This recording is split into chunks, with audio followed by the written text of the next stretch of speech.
Olá pessoal, sejam todos bem-vindos aí ao conteúdo de melhoramento genético animal. A gente vai abordar na aula de hoje, os conceitos, algo mais introdutório mesmo, aos métodos de melhoramento genético animal, a sua importância, os objetivos, falar um pouquinho do histórico também, como que se deu hoje a evolução dentro das metodologias, o que a gente espera hoje, o que tem aplicação hoje do método de melhoramento genético animal, ok?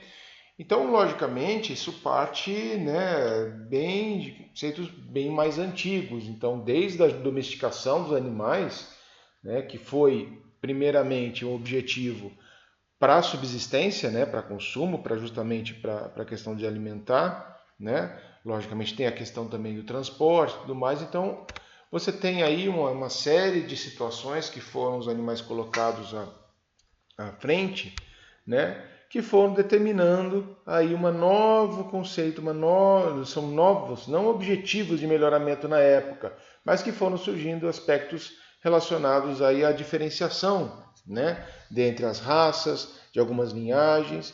E isso, logicamente, quando você teve o processo de domesticação animal, você não tinha o controle, desse cruzamento, você não tinha acasalamentos ainda dirigidos. Tá? Você tinha muito aí uma questão de endogamia, de cruzamento com alto grau de parentesco. Você também tinha cruzamentos aí com grau de parentesco baixos, que seria uma exogamia.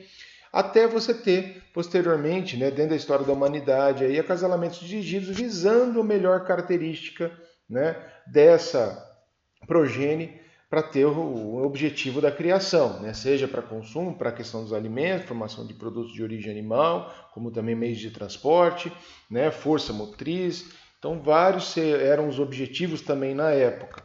Então, o que foi acontecendo com relação a isso? O próprio animal, logicamente, vocês já sabem da questão da seleção natural, mas foi criando métodos de seleção artificial dessas espécies.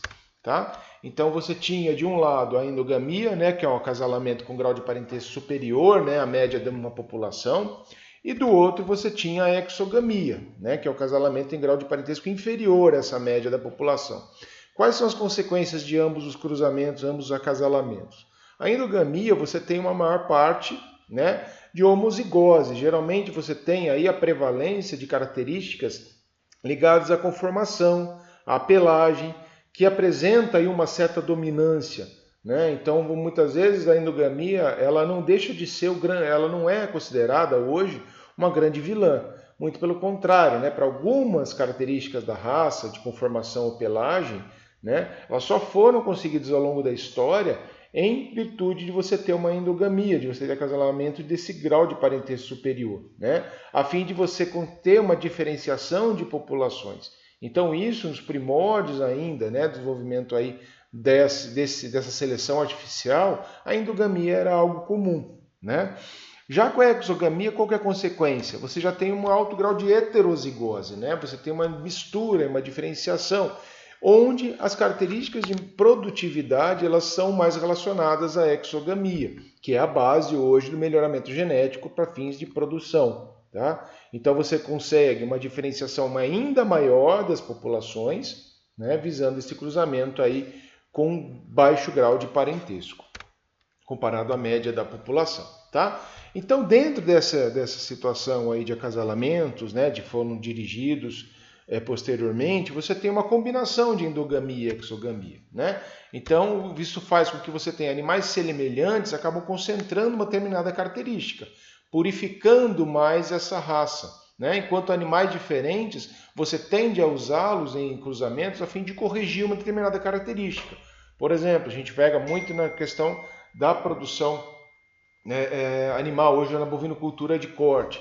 Você tem raças com melhor característica, por exemplo, do produto, por exemplo, com relação à carne, área de olho de lombo, marmoreio, gordura subcutânea, enquanto outros animais você já tem uma característica melhor de adaptabilidade, conversão alimentar. Então, logicamente, se você unir essas características desses animais diferentes, você tende a corrigir uma característica no caso que os animais semelhantes não apresentam. Então isso faz com que você tenha uma somatória de características, só que isso não é muito simples, já que alguns genes são alguns recessivos e que podem ser, muito pelo contrário, acabar, em vez de corrigindo, piorar uma característica. né? Então, o que a gente faz isso? Como a gente separa, né, esses animais diferentes, o melhor indivíduo? Por base na seleção, né? Então, a seleção natural, como vocês já viram aí pela teoria da evolução de Charles Darwin, foi uma seleção que ocorreu sem intervenção do homem, né? Mais uma questão mais de sobrevivência, né? A questão do alimento, a questão da diversidade climática. Tudo isso envolve o processo de seleção natural, né? Que logicamente estou falando de algo pequeno, pouca coisa ainda do que tudo que envolve as características, né, que interferem na seleção natural. No caso dessa seleção que a gente está falando, é uma seleção artificial, uma seleção dirigida, né, com a intervenção do homem, aí, do melhorista, do produtor, baseando sempre em critérios e características de interesse. Então, por exemplo, você tem na avicultura de corte, né, qual que é o interesse comercial daquela produção? A produção de aves que tenham melhor rendimento, melhor área, por exemplo, de peito de frango. Logicamente, você vai fazer uma seleção de aves que apresentam o melhor desenvolvimento daquela região corporal, né? Mesma coisa na questão bovinocultura, né? De leite, por exemplo. Eu preciso de um leite com maior teor de gordura, de melhor produção, por exemplo, que visa melhor produção de queijos, né? Gordura, caseína, tudo isso é baseado em melhoramento genético, selecionando indivíduos que tenham essa melhor característica do produto. Tá? Então, com isso, foi feito o quê? Uma questão de raça, né? Uma seleção raça ou uma seleção dirigida que acabou determinando aí a raça ou um tipo de animal, né? Então, hoje nós temos aí já bem as sociedades, né, dos criadores das raças. Então, nessas sociedades, né, mundiais e nacionais, você tem registros genealógicos dos animais. Então, o animal hoje bastante visado, ele vem no grau de parentescos aí de animais bem selecionados, né, campeões dentro das suas categorias, e isso faz com que você tenha aí cada vez mais, isso espera-se que a progênie desses animais continue expressando, né, a genética dos seus pais. Tá? Então aí você tem as diferenças relacionadas aos tipos, né, de animais, aqui só ilustrando para você a vaca holandesa, uma vaca Jersey. Né? Ambos têm uma ótima produção. O que vai modificar de um para outro? Característica do produto. Né? A vaca holandesa dando a condição ambiental adequada, né, nutricional e tudo mais, para que ela possa expressar seus genes, vindo de um animal, né, um parentesco animal melhorado, logicamente ela vai ter uma produção significativa, importante, né, de alta produtividade. A mesma questão da vaca Jersey. O que muda para ambas? Né? O produto, logicamente, as condições de manejo, né? Condições climáticas, qual animais estejam mais adaptados. Tá bom? Então, por exemplo, outra questão que nós vemos aí, programas de melhoramento continuado, né? Por exemplo, para suíno. Né? A criação de suíno sempre teve a imagem, né, totalmente distorcida do que é o objetivo da produção. A imagem perante o consumidor, eu estou falando. Né, de uma carne extremamente gordurosa, de uma baixa, menor aceitação de consumo comparado à carne de frango e à carne bovina. Né? Então, logicamente, com a tendência visando aí a segurança alimentar de toda a população, não só nacional, mas também mundial, a carne suína é mais consumida no mundo. Né? Então, nós temos aí o que faz a carne suína também ser mais consumida no mundo? Hábitos de alimentação. E no Brasil há uma tentativa, né, já há um bom tempo aí, de você ter uma mudança dessa imagem. De que forma? Né, por meio de melhoramento genético animal. Então, por exemplo, a Embrapa ela já faz, desde aí da década de 90, um programa de melhoramento genético de suínos, ao ponto do quê? De melhorar o rendimento de carne, né, da carcaça, e também diminuir uma taxa de gordura. No entanto, então você tem aí a família Light, né? São cruzamentos de algumas raças que foram evoluindo, né? Livrando, por exemplo, aí, né, no ano 2000 lá de genes que são alelos que são danosos aí no caso para a produção, como o genelotano, que tem uma questão do estresse quando o suíno é submetido a um manejo muito intensivo, né? Até o ponto de hoje nós temos, né, um animal bastante melhorado, que tem uma potencial de rendimento de carcaça altamente, a espessura de toucinho foi reduzida e uma ótima conformação. Então você tem a formação de um animal mais adaptado para a exigência de consumo. Isso é sempre bom a gente salientar, pessoal. Por quê? O que dita a regra, né, o objetivo de uma criação? Logicamente é a exigência do consumidor. Então, se muda um nicho, se você tem um nicho, por exemplo, de consumo, que é o que está saindo cada vez mais, né? A questão do animal orgânico, numa criação de um bovino, por exemplo, somente a pasto orgânico, né? De algo mais sustentável, ecologicamente correto, isso é uma demanda do mercado, é um novo nicho. Então, logicamente, o produtor vai ter que se adaptar a essa questão. Não fugindo dos seus objetivos, mas também para tentar adaptar e tentar dar isso que se espera para o consumidor, tá?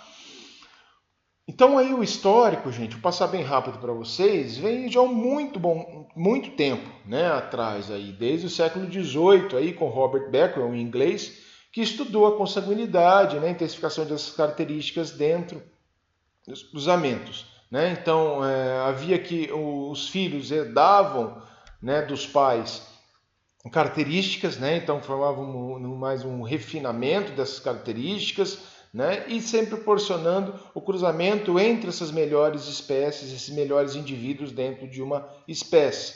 Então aí via-se que você tinha uma maior consanguinidade e com isso você tinha uma matriz de parentesco. O que significa isso? Você tinha aí um melhor representante daquela família, daquele grupo de indivíduos, daquela população ali. Tá? Isso foi evoluindo, né, para a questão da teoria da constância racial, onde era uma teoria que falava que a transmissão da herança era conforme a raça. Então, uma determinada raça tinha aquela característica e somente portadores daquela raça apresentavam e conseguiam expressar aquela característica, seja de produtividade, seja de uma conformação, de estereotipo, né? Algo que, logicamente, hoje a gente sabe que não está relacionado a uma constância racial, e sim, logicamente, aí empregava muito a questão de endogamia, de uma consanguinidade muito alta, o que é totalmente diferente nos dias de hoje, que a gente vai falar para vocês, tá? Feito isso, com essa teoria da constância racial, com os estudos de consanguinidade de Robert Becquerel, logicamente você foram selecionando, foram definindo tipos ou raças de animais, né? E isso, logicamente, foram tendo uma produção de animais, né? De grupos de animais, e logicamente cada produtor tinha uma maior familiaridade ou tinha maior identificação com um determinado tipo de raça. Então isso visou o estudo de raças individualmente, né? Não grupo mais de uma espécie de animal, mas sim estudos de raças. E aí começaram a aparecer os primeiros registros, né, de genealogia, né, baseado na sua pureza racial, que são aí os livros dos rebanhos, de registros, né, genealógicos de um rebanho, os Red Books, aí também no final aí do século XVIII ou começo do século XIX. Tá? Já no século XIX, o que voltou mais? O desempenho produtivo, que é a base hoje do nosso melhoramento genético animal. A pureza racial ela é importante? É, a fins de conformação, de pelagem, características aí específicas de uma raça, né? Mas o que define hoje mais? Qual seria o peso maior hoje de um programa de melhoramento genético animal?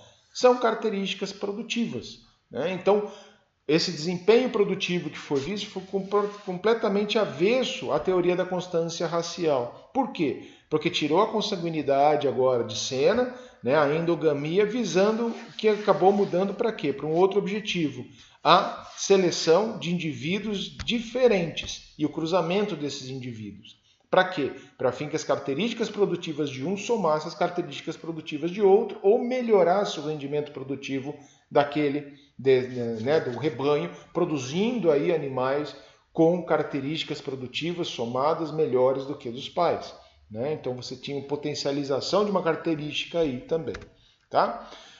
Foram estabelecendo livros genealógicos, né, mais específicos, com maior riqueza de detalhes dos animais, com as características de cada animal, e deixando de lado um aspecto mais de conformação, de pelagem, característica mais estereotipada de uma raça. Né? Então você tem, logicamente, hoje, se a gente for pegar uma raça bovina, vamos pegar, por exemplo, o Nelore, você tem o estereotipo do Nelore, né? Um animal de pelagem branca, né? de pelagem branca, de pele com pigmentação escura, mais adaptada ao calor, não vai fugir disso. né? Mas a conformação, a função reprodutiva, produtividade, longevidade da raça, ela está sendo analisada e, logicamente, está entrando num grau de seleção baseado no seu desempenho produtivo. Não mais simplesmente uma característica de estereótipo de algo, né? Com relação à pelagem, por exemplo. Não, ninguém mais seleciona Nelore, não, quero um Nelore quanto mais branco, sem chifre, melhor. Né? Não é isso, que está avaliado hoje, a função básica do melhoramento genético animal, o objetivo principal é produtividade. Tá? Já no século, né, também aí no século XIX, saíram aí os primeiros estudos genéticos, né? Todo mundo sabe aí, conhece as leis de Mendel, né, as leis da herança aí que foram vistas, a questão dos cruzamentos lá de Mendel, né, isso aí ensino básico, vocês sabem. Em 1892, o dinamarquês Wegener, né, fez a primeira associação daí baseada em características aí de animais para a produção leiteira. Então, a primeira associação de controle leiteiro baseada na característica do produto, no volume, né, na sua produtividade. Então, isso foi um marco bastante importante, principalmente na Europa, tá? Em 1860 até 1870, começaram aí os primeiros estudos da genética de populações, então vem a característica de homozigose, heterozigose, cruzamentos, né, as características envolvendo mais a conformação, pelagem e tudo mais. Tá? Já depois, teve os estudos, aí, os primeiros conceitos de melhoramento animal, tá? E aí em 1950, né, no século XX, aí nós tivemos aí os estudos, né, baseado aí que definiu a estrutura, né, do DNA. E Charles Henderson, em 1970, aí, começou a desenhar os primeiros métodos de avaliação genética animal, né, já tendo já o princípio de todo o estudo genético, que é hoje a base do melhoramento animal. Tá certo?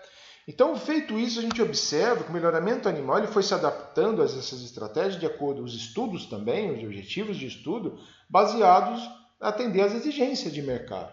Né? Então, o que se espera hoje? Que nós tenhamos uma menor quantidade e mais qualidade, né? A fim de você ter um animal aumentando a sua produtividade, outros animais aí tendo uma melhor característica.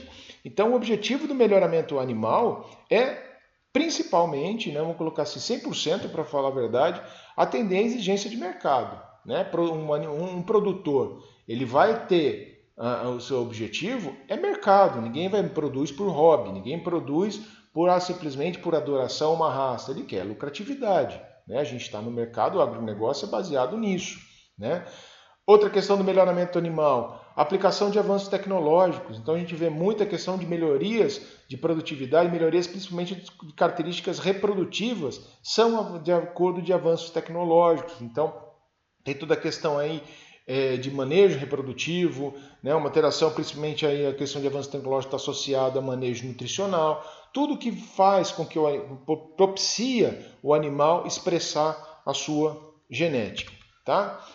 Tem também a questão da competitividade no mercado, a gente vê aí, entre aspas, né, uma guerra entre as raças bovinas, né, entre as linhagens de aves, os tipos de criação, né, a própria suinocultura.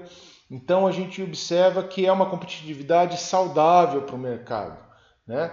O melhoramento animal, a gente costuma dizer que a tecnologia ela é importante, mas o que é mais importante? Principalmente a observação e registro da produtividade de um plantel. A gente vai falar um pouquinho mais para frente disso. Então isso faz até com que um pequeno produtor, que muitas vezes não tem acesso a uma tecnologia de ponta, tá? Mas mensurando seus dados e propiciando o cruzamento entre os melhores indivíduos de uma determinada característica produtiva, ele vai conseguir uma progênie tão produtiva quanto a anterior ou até mais. Então, cada produtor ele é um melhorista, né, que vai ter objetivos específicos. Então, faz com que ele consiga entrar no mercado, esse mercado altamente competitivo também. Tá? Então, produzir com quantidade, mas com qualidade. Esse é o objetivo também do melhoramento animal. Quantidade é importante? Mas principalmente qualidade. Está mudando isso. Tá? Modificações à exigência, que eu falei para vocês anteriormente da questão dos nichos, né, diferentes de mercado, a gente falou dos animais no meio de uma pecuária ecológica, de uma associada a uma questão de sustentabilidade, de animais criados no sistema orgânico, tá? E, logicamente, o objetivo é a obtenção de lucro e produtividade, como eu já falei também, tá? Então, a gente costuma ver que para determinadas produções animais, a gente tem programas de melhoramento que são divididos em determinadas estruturas. Então, a gente tem uma estrutura, por exemplo, específica para a produção de aves de corte, específica para a avicultura de postura, específica para a bovinocultura de corte, bovinocultura de leite, específica para a suinocultura. Tá? Então, muitos, se vocês observarem, vocês procurarem no Google, você colocar estrutura de programa de melhoramento animal, ele vai te dar essa imagem aqui. Né? O que seria essa imagem? Seria uma estrutura piramidal, né, do programa de melhoramento genético. No caso aqui eu peguei uma imagem de melhoramento genético de suínos. Tá? Mas todo programa se baseia numa pirâmide? Não, pessoal. Tá? Grande parte disso se dá em pecuárias, em manejos mais intensivos, como a suinocultura e a avicultura. Por quê? Você tem formas de criação de animais que vão para reprodutores, que vão ou para rebanho comercial, que justamente vai ser produzido para fim de abate, né? Por exemplo, numa criação de corte.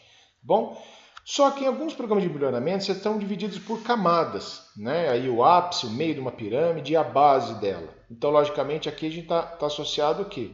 Um núcleo, né? Rebanhos núcleos, aí, por exemplo, que é o topo da pirâmide, significa o quê? A menor quantidade de animais, cuja função vai ser mais para reprodução. Os rebanhos multiplicadores vão para potencializar essa reprodução que está no meio, né? Um pouquinho maior quantidade dos animais que são dos rebanhos núcleos, por estar no meio. E a base, que é a parte mais larga, e isso representa a maior quantidade de animais, é fruto desses rebanhos multiplicadores, onde você vai para rebanhos comerciais para justamente ter a sua produtividade, o abate e o que vai para comércio. Tá? Então, nisso, você tem estratégia de seleção. Para cada extrato dessa produção, você tem um objetivo de melhoramento genético. Tá? Para disseminação desses genes. Então, o rebanho núcleo, por exemplo, são rebanhos mais puros, né? Puros aí ou sintéticos, a gente vai falar disso, melhoramento de aves principalmente. Então são animais de maior valor genético, há um maior controle, um acasalamento dirigido de forma muito mais controlada e a seletividade é altíssima. Somente animais assim de alto rendimento, de alta produtividade entram no rebanho núcleo, por exemplo, aí no caso da suinocultura, tá? Então são animais muitas vezes de alta reposição, eles podem ser selecionados para repor esses rebanhos núcleos e continuar o alto índice de produtividade. Tá? Então quanto maior a seletividade, você tem uma pureza desses animais também. Já nos rebanhos multiplicadores, o que nós temos? São os cruzamentos ainda dos puros, né, desses animais purificados, vindos dos rebanhos núcleos, desses animais cruzados, que podem aí sair os híbridos também, vou falar disso em melhoramento genético de aves. E aí você faz uma complementação racial. O que significa essa complementação racial? Um cruzamento entre animais de diferentes características. Para quê? Para você potencializar, para você fazer uma maximização da heterose. Lembra que a gente falou no começo da aula qual que é o objetivo de uma heterose, de acasalamento com baixo grau de parentesco? É de você associar características, potencializar uma característica que o animal deve expressar quando atingir o final da cadeia produtiva. Tá? Então você faz aí uma seleção baseada no seu fenótipo, seja a característica conformacional, produtiva, reprodutiva, ou o que for, dependendo do objetivo da produção. E nos rebanhos comerciais, o que nós temos? São os animais dos rebanhos multiplicadores que vêm para essa base da pirâmide. São onde vai ter um cruzamento, né, baseado nesses rebanhos comerciais, e que vão ser feitos aí os animais para abate. Então, o que foi feito o melhoramento lá no rebanho núcleo, rebanho multiplicador? O resultado, a consequência desse melhoramento vai estar expresso no rebanho comercial. Né? Então, aí, indicação até de alguns reprodutores que vão para essas propriedades para manter o giro, produção de animais. Né? Disso, por exemplo, numa bovinocultura, que já é totalmente diferente. Para falar a verdade, nem existe um conceito piramidal desse. Mas, por exemplo, você pegar numa avicultura, você tem lá, né, como seria o rebanho comercial. São as aves que vão para o galpão ali, depois de 40, 42 dias, até 45 dias, todas as aves vão ser abatidas. Isso, logicamente, não vai ocorrer num rebanho multiplicador, num rebanho núcleo, né, que seria aí a criação das matrizes, avós e bisavós. Né? As matrizes entra aí como rebanho multiplicador, entre aspas, E já os rebanhos núcleos seria o quê? O melhor que você tem da espécie. Então você tem aí das avós e bisavós, né? Então, logicamente, você não vai fazer abate desses animais, são animais reprodutores, tá bom? E o rebanho comercial, onde vai aí feito o abate, o melhoramento aí acaba sendo uma consequência. Beleza? Essa aqui já é a pirâmide avícola, que eu estava falando agora para vocês. Então, o poder multiplicador ele vai aumentando. Então, você tem as linhas puras aqui em cima, né, no topo da pirâmide. Né? Depois você tem aí as bisavós, são os grandes incubatórios de bisavós, onde já vai ter uma linhagem extremamente purificada, baseado no início de um indivíduo puro, né? Com característica principal. Depois aqui as grandes incubatórios de avós e matrizes, né? Onde você já tem quase mais de 300 mil matrizes, por exemplo, que vão propiciar o cruzamento entre esses animais para, digamos, potencializar ou adicionar características produtivas. E no final você tem a base da pirâmide, que são as granjas de frango de corte ou postura, né, que vão aí determinar o fornecimento do produto, seja o abate, né, dos animais, a carne de frango, ou a produção de ovos. Tá certo? Pegando um exemplo, gente, só para você ver como essas características mudam de acordo com a produção espécie animal explorada, vou pegar aqui como exemplo o melhoramento em gado de corte. Tá? Os objetivos aí, os princípios são totalmente diferentes do que é uma suinocultura, do que é uma avicultura, que aí sim você tem essa estrutura de melhoramento, né? Uma estrutura piramidal de melhoramento. Já em gado de corte, o que a gente vai ter, né, como objetivos? Rentabilidade, primeiro deles, né? Está associado aí com emprego de tecnologia, um alto resultado, sempre, né, tendo aí como base para ser analisado o custo-benefício, né, de uma tecnologia, de uma alteração de manejo, o que seja. Tá? O ideal, logicamente, seria um alto resultado, um resultado excelente, de baixo custo. Isso é possível, baseado em técnicas de melhoramento genético e acasalamento dirigido, seleção, cruzamento desses animais. Tá? E como que se tem o sucesso com isso? É necessário você implantar um programa ou plano de melhoramento genético. Para quê? Para aumentar a rentabilidade da atividade. Certo? É algo específico, pessoal. Não tem aí praticamente um livrinho de receitas de você seguir um manual técnico, de você seguir como criar os animais, qual indivíduo selecionar. Isso vai aos olhos do produtor ou do melhorista, do profissional ali encarregado que vai tocar esse plano, esse programa de melhoramento genético animal. Tá? Outro objetivo, para exploração de diferenças genéticas. Então, a variação dessas características acaba sendo baseado num indivíduo que tem essa variação, ela vai ser a matéria-prima para ser incorporado no programa de melhoramento genético. Por exemplo, a gente pega um bovino que tem um alto grau de conformação, por exemplo, de traseiro, onde tem uma parte dos cortes, entre aspas, nobres. Né? Eu falo entre aspas porque hoje está caindo por terra essa questão que só carne de traseiro é carne boa. Né? Carne dianteira, carne de segundo e tudo mais. Não existe, praticamente não vai existir mais isso. Tá? Então você pega um animal que tem alta conformação de traseiro, você vai cruzar com o animal, entre aspas, de forma bem grosseira que eu estou falando. Um animal que tem uma alta conformação em matéria, né, de dianteiro, por exemplo. Tendência é que você tenha uma união dessas características, você tem um animal de melhor conformação inteira, né? Vamos colocar assim no animal inteiro, tanto de dianteiro como também de traseiro. Tá? Outro ponto que é bastante relevante nisso. Eu vou pegar um touro ali do vizinho, e, logicamente, eu vou cruzar ele com uma vaca minha boa que eu tenho aqui e vai produzir bezerros aí de alta qualidade. A teoria é essa, mas o que você precisa ter? Ambiente mais a genética. Então, aqui você tem um peso importantíssimo, se vocês já viram isso em genética, que é o papel do ambiente na expressão dos genes no animal. De nada vai adiantar você ter um animal de melhor genética se ele está num ambiente completamente inóspito, seja ele com um manejo deficiente, seja ele com um clima totalmente atípico, onde o animal não vai se adaptar, logicamente ele não vai expressar os seus genes, a sua expressão genética vai ser deficiente. Tá? Então, por exemplo, varia em regiões de seca, em épocas de chuva, a idade das vacas, a forma de manejo aplicado, tudo isso vai interferir na genética.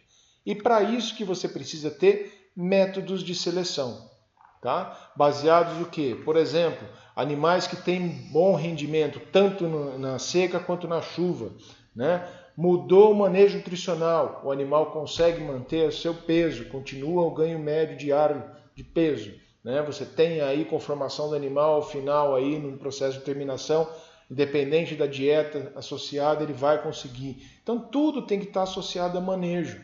Eu tenho uma estrutura que possibilita um confinamento, eu tenho somente uma estrutura que eu faço terminação a pasto. Tudo isso também vai determinar a característica genética dos animais. Então eu vou pegar, por exemplo, um animal que necessita uma carga nutricional muito grande para ele poder expressar, ou seja, ter uma conversão alimentar muito alta, ele precisa comer muito para produzir muito, né? É totalmente diferente do animal que tem uma conversão alimentar baixa, que é o objetivo. Ele come pouco para produzir muito. Isso é muito mais lucrativo, muito mais rentável para o produtor. Então, essa conversão alimentar ela também entra e é um método de seleção bastante, uma característica para entrar no método de seleção bastante importante. Tá? Então, onde a gente observa isso? Como que a gente faz essa importância de seleção? Geralmente você põe aí para adição de novos genes, né? Baseados na habilidade do animal, sempre visando a exigência de mercado e necessidades humanas, tá? Então você tem aí características quantitativas, né, que são características passíveis de medição, tá? Que é a ferramenta fundamental. Então, para características quantitativas, por exemplo, peso, rendimento, conversão alimentar, tudo isso é analisado, é uma quantidade, você consegue medir e registrar, né? E outros pontos importantes, que é uma ferramenta fundamental, são os valores individuais, né? Por desempenho, a família, o pedigree, a progênie, tudo isso você tem que ter um registro genealógico, um registro produtivo desses animais, tá?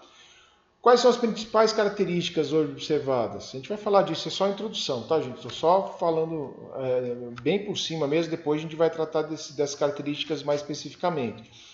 Estão associadas a ganho de peso, né, aleitamento, pós-desmama, conversão alimentar.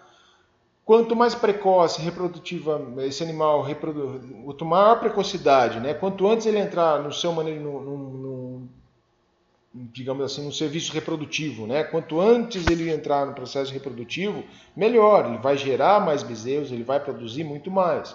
A habilidade materna das vacas, isso interfere na criação do bezerro, né? Peso ao desmame, quanto melhor a habilidade materna, melhor pode ser o peso ao desmame, que vai interferir também no ganho de peso em recria e terminação.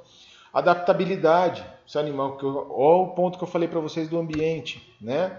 Características das carcaças, que é o produto final. Então, hoje você tem nichos, por exemplo, de mercado que visam provavelmente você ter lá o consumo, a compra de carnes que tenham pelo menos X de marmoreio, né, de porcentagem ali, em tantos milímetros de gordura subcutânea.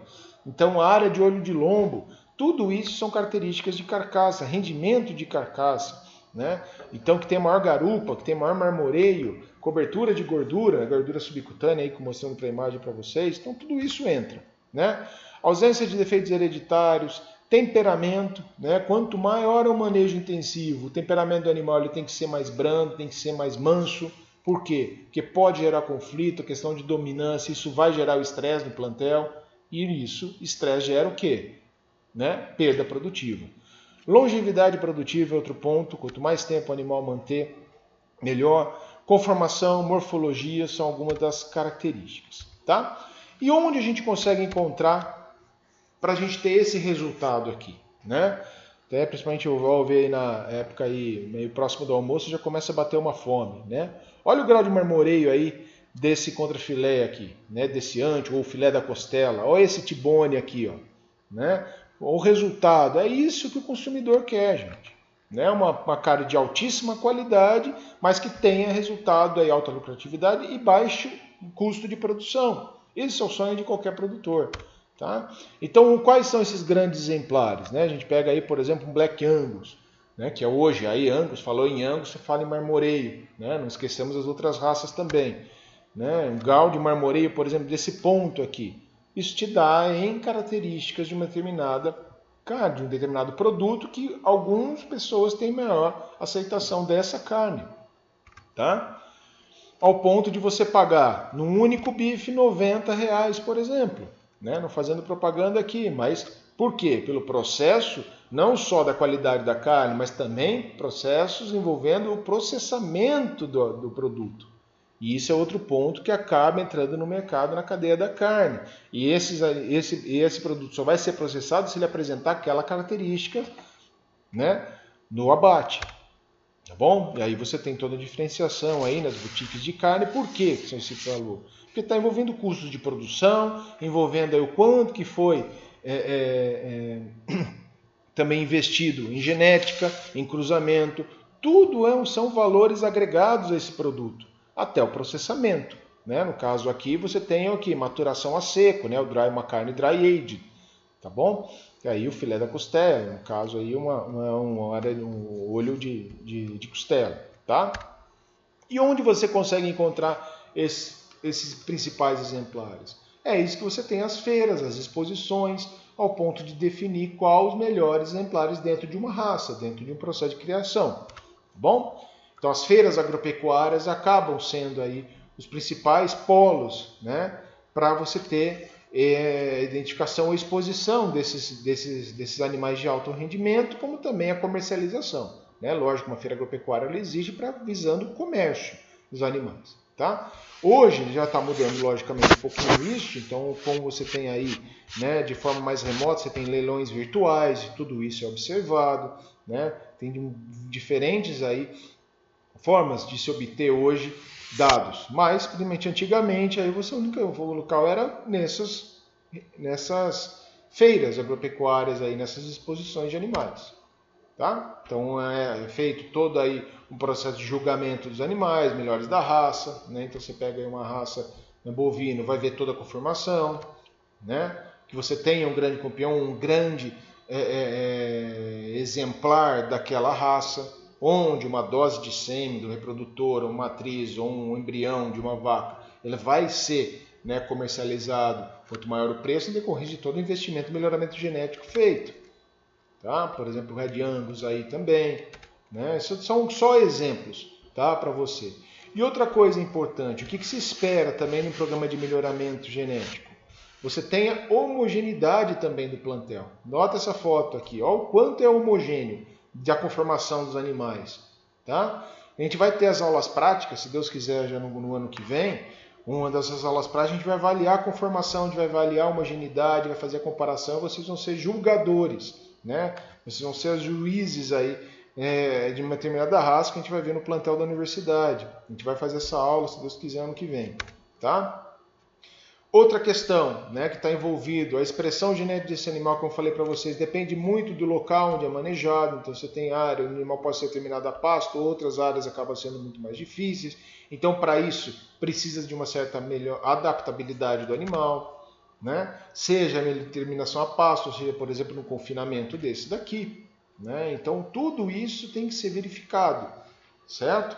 Então, um manejo muito mais intensivo no confinamento e numa terminação. Né? Então, se os animais, logicamente, estão estabulados aqui, pouca área de sombreamento, então a adaptabilidade desses animais frente a esse local, ela tem que ser excelente para ele possa expressar. E aí, logicamente, você tem toda uma questão também de manejo nutricional otimizado para esse tipo de produção, tá bom? Então, quando a gente fala em melhoramento, pessoal, só estamos finalizando a aula, é sempre importante deixar claro que há estruturas de melhoramento genético, por exemplo, para aves e suínos, de uma forma piramidal, tá? Então, para isso, são baseados principalmente na empresa que fornece, tem toda uma forma de seleção específica, manuais, né, de produção hoje de certas linhagens. Só que na bovinocultura de corte de leite, principalmente, você não tem nada disso. Né? É um paradigma a gente falar que você tem aí um rebanho de elite, um rebanho multiplicador e um rebanho comercial. Não tem isso na bovinocultura. Né? Vai depender muito da característica de produção. Então, você tem, por exemplo, uma propriedade onde o produtor, o objetivo dele é terminação. Então, ele vai comprar animais de recria e ali vão terminar. Para ele compensa. Ele não quer ter manejo reprodutivo. Ele não está querendo criar também ali um rebanho de reprodutor, que seria um rebanho de elite ou multiplicador. Né? Hoje você tem nichos específicos, você tem propriedades que trabalham com objetivos específicos de produção. Você tem aqueles produtores que trabalham desde cria até terminação? Tem também. Então, para isso, ele também vai ter dentro dele um rebanho ali, ou animais selecionados como reprodutores e outros para abate, para comerciais. Tá? Então acaba sendo um paradigma se a gente colocar o melhoramento em gado de corte, a estrutura do melhoramento em gado de corte, como também bovinocultura de leite, pessoal, na mesma estrutura piramidal que a avicultura e suinocultura. Então isso não existe. Né? Dadas as características hoje no Brasil, da produção de gado bovino, tanto de corte como de leite, isso daqui é um paradigma. Tá? Não existe essa tendência. Tá bom, pessoal? Então, com relação a essa estrutura, o objetivo de melhoramento genético, né, o objetivo da aula foi dar um parâmetro mais geral do quais são os objetivos de melhoramento genético, quais são os pontos que a gente vai tratar também, e logicamente a gente vai ver uma forma mais aplicada, tá? Ao longo das próximas aulas, o melhoramento genético bovino, a gente vai falar de melhoramento genético de aves, melhoramento genético de suínos, de uma forma mais aplicada, utilizando os conceitos que vocês já viram em genética. Tá? Sempre é bom lembrar também, e a gente vai ver principalmente as características produtivas.